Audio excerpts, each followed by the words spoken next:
2 ಅರಳಿ ಎಲೆಯಿಂದ ನೀವು ಯಾರನ್ನು ಬೇಕಾದರೂ ವಶೀಕರಣಕ್ಕೆ ಮಾಡಿಕೊಳ್ಳಬಹುದು. ಈ ವಶೀಕರಣ ವಿಧಾನವನ್ನು ಮಾಡಲು ನಿಮಗೆ ಬೇಕಾಗುವುದು 4 ಲವಂಗ, ಸ್ವಲ್ಪ ಪ್ರಮಾಣದಲ್ಲಿ ಕುಂಕುಮ ಮತ್ತು 2 ಅರಳಿ ಎಲೆಗಳು ಬೇಕಾಗುತ್ತದೆ. ಬನ್ನಿ ಈಗ ಈ ವಶೀಕರಣ ವಿಧಾನವನ್ನು ಹೇಗೆ ಮಾಡುತ್ತಾರೆ ಎಂಬುದನ್ನು ಹೇಳಿಕೊಡುತ್ತೇವೆ. ಮೊದಲಿಗೆ ಒಂದು ಅರಳಿಯ ಎಲೆಯ ಮೇಲೆ ನಿಮ್ಮ ಹೆಸರನ್ನು ಬರೆದುಕೊಳ್ಳಿ. ನಿಮ್ಮ ಹೆಸರನ್ನು ಬರೆದ ಆದ ನಂತರ ಲೆಫ್ಟ್ ಸೈಡ್ ಒಂದು ಸ್ವಸ್ತಿಕ ಚಿಹ್ನೆಯನ್ನು ರಚಿಸಿಕೊಳ್ಳಿ. ಹೀಗೆ ಒಂದು ಸ್ವಸ್ತಿಕ ಚಿಹ್ನೆಯನ್ನು ರಚಿಸಿಕೊಳ್ಳಿ.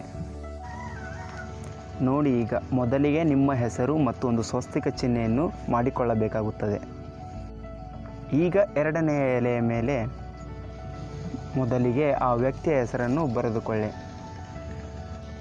ಮತ್ತು ಪ್ಲಸ್ ಚಿಹ್ನೆಯನ್ನು ಹಾಕಿ ನಿಮ್ಮ ಹೆಸರನ್ನು ಬರೆದುಕೊಳ್ಳಿ. ಎರಡೂ ಹೆಸರು ಬರೆದಾದ ನಂತರ ಲೆಫ್ಟ್ ಸೈಡ್ ಒಂದು ಸ್ವಸ್ತಿಕ ಚಿಹ್ನೆಯನ್ನು ರಚಿಸಿಕೊಳ್ಳಿ. ನೋಡಿ ಸ್ನೇಹಿತರೆ, ಹೀಗೆ ಒಂದು ಸ್ವಸ್ತಿಕ ಚಿಹ್ನೆಯನ್ನು ರಚಿಸಬೇಕಾಗುತ್ತದೆ. ನೋಡಿ, ಮೊದಲಿಗೆ ಆ ವ್ಯಕ್ತಿಯ ಹೆಸರು ಪ್ಲಸ್ ಚಿಹ್ನೆ ಹಾಕಿ ನಿಮ್ಮ ಹೆಸರು, ನಂತರ ಒಂದು ಸ್ವಸ್ತಿಕ ಚಿಹ್ನೆಯನ್ನು ರಚಿಸಬೇಕಾಗುತ್ತದೆ. ಹೀಗೆ ಎರಡೂ ಎಲೆಯ ಮೇಲೆ ಹೆಸರುಗಳು ಬರೆದ ಆದ ನಂತರ ಈಗ 4 ಲವಂಗವನ್ನು ತೆಗೆದುಕೊಳ್ಳಿ.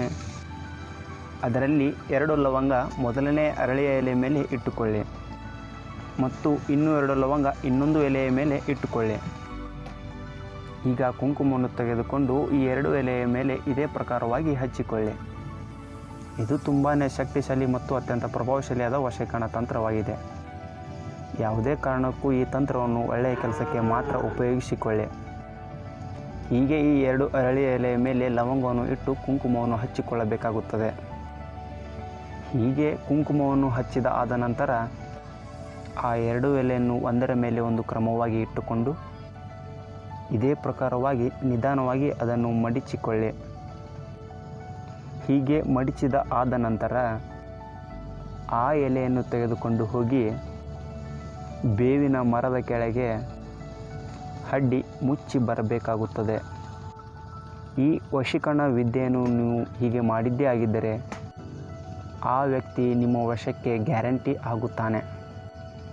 ನಮ್ಮ ಈ ವಿಡಿಯೋ ಇಷ್ಟವಾದಲ್ಲಿ ಲೈಕ್ ಮಾಡಿ, ಶೇರ್ ಮಾಡಿ, ಕಮೆಂಟ್ ಮಾಡಿ ಮತ್ತು ನಮ್ಮ ಚಾನಲನ್ನು ಸಬ್ಸ್ಕ್ರೈಬ್ ಮಾಡಿ. ಧನ್ಯವಾದ.